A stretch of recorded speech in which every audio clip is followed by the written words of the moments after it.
By the way, some breaking news here. You know that the UFC was sold for $4 billion, right?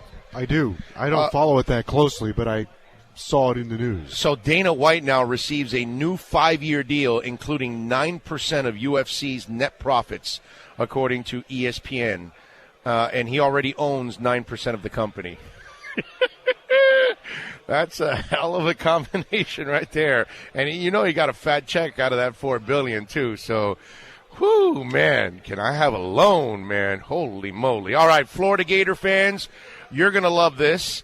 Jarrad Davis, senior linebacker, my man Joe Z, people underestimate Joe Z's speed because he actually catches up to all these football players while we're out here at the SEC Media Days, and he caught up to Jarrad Davis.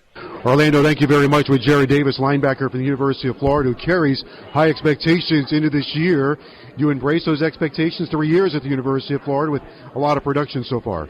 I definitely do embrace those expectations, and I have my own expectations, which a lot of people don't know definitely exceed their expectations. I have to carry myself in a way that allows me to stand out. A lot of people expect me to do the same thing that I did last year, but I'm not shooting for that. I'm shooting for something much better than that, because if I go for the same thing I did last year, I feel like I'm an average player, I'm an average person, and I don't really want to, be well known. I feel like if I do that, I'll be comfortable with where I'm at. I love being in situations where I'm kind of uncomfortable.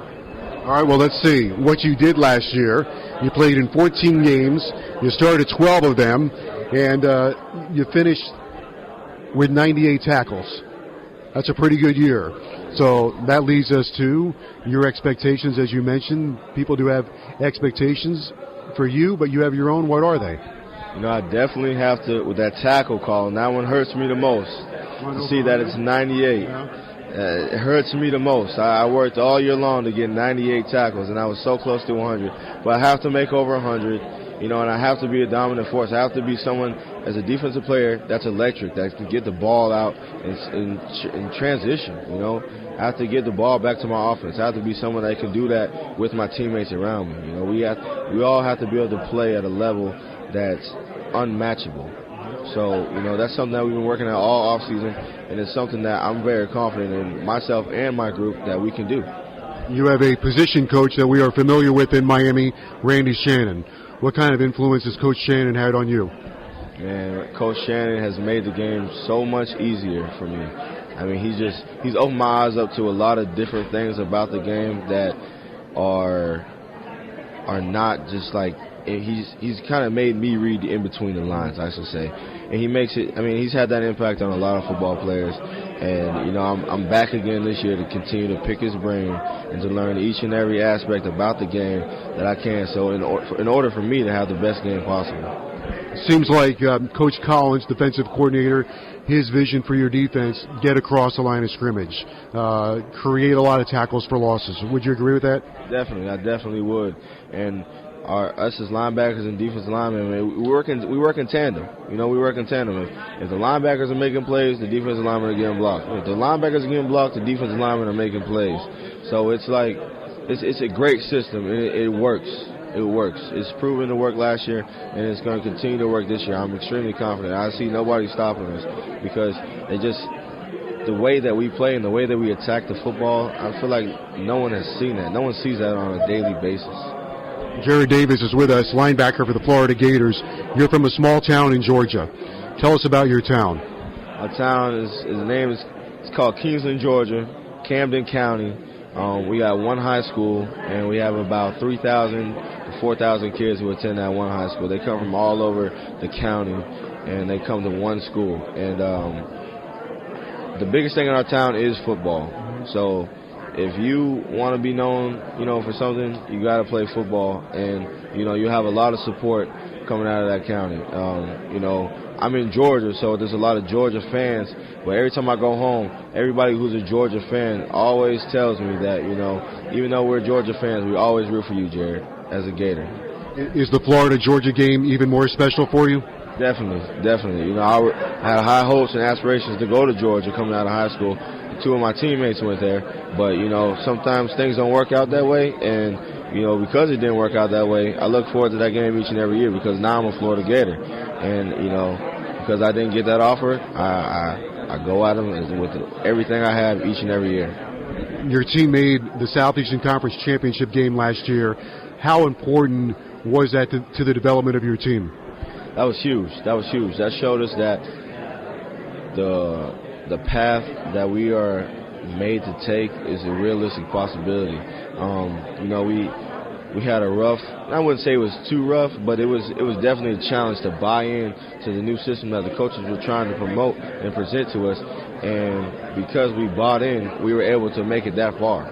Now, if we would have bought in a little bit earlier, or if we would have been, just a little bit more dedicated to what we were doing at the time and just realized that, hey, we can actually do this, we may have really won that game.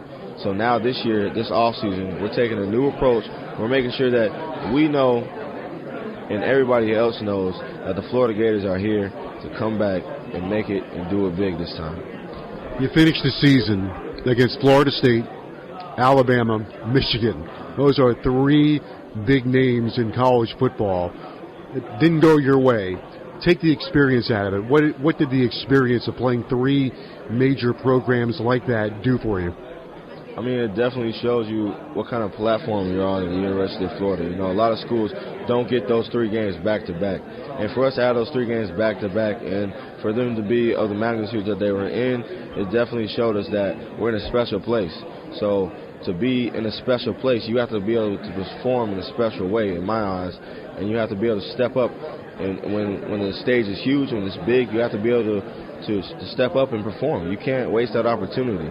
Those are once-in-a-lifetime opportunities. Not every player gets to say that they played against Florida State and Alabama, or they played in a big championship game or a big bowl game. So, that's something that we're definitely going to carry with us this offseason and make sure that we push ourselves in order to make sure that we don't waste that opportunity again this year. Gator linebacker Jarrad Davis is our guest. Was there a game last year that stood out for you other than the Georgia game? A game last year that stood out for me, that kind of opened up my eyes to how good that we can actually be was that Ole Miss game. That one ensured us as players and as a team that we had something special here. And if we decide, because we have to make the choice at the end of the day. If we decide to actually go out there and play ball the way we know how to play ball, nobody can run with us. Nobody can play with us, and nobody can beat us. Let me think about this for a minute. You've got a tackle this year. Tennessee's got 2 really good running backs. Nick Chubb might be back at Georgia. Sony Michel at Georgia. And Dalvin Cook at Florida State. Which one stands out? You forgot the name Leonard Fournette. Yeah, I forgot Leonard Fournette. You're right. I don't see how you did that. But, it's definitely, Fournette is definitely the guy that holds the most weight. But each and every week, you can't forget about who you're playing. You cannot forget about who you're playing. Because at a school like ours, if we relax, then we allow a guy to make his name off of us. So that's something that we're not in the business of doing. We're in the business of shutting down running backs. And that's what we're going to come this season to try to do. What's the difference between tackling Fournette and Dalvin Cook? Fournette is definitely a very vicious, nasty runner. He, when the ball's in his hand, it feels like he's not carrying the football. He's out there, and it's a street fight. It's a street fight to get him on the ground. Cook is more of a slasher. You can put him on the ground. He's not as hard to tackle as Fournette. I'm going to be honest with you. We've seen enough Dalvin Cook at the University of Miami. Hurricanes have had a little trouble trying to tackle him, so we'll see what happens this year. At any rate, you've been a great guest. Thank you and the very best of luck. Thank you so much. I hope you have a wonderful day, and I appreciate you giving me this opportunity to be on your show. There you go, Jarrad Davis, very nice young man out of Florida, the senior linebacker.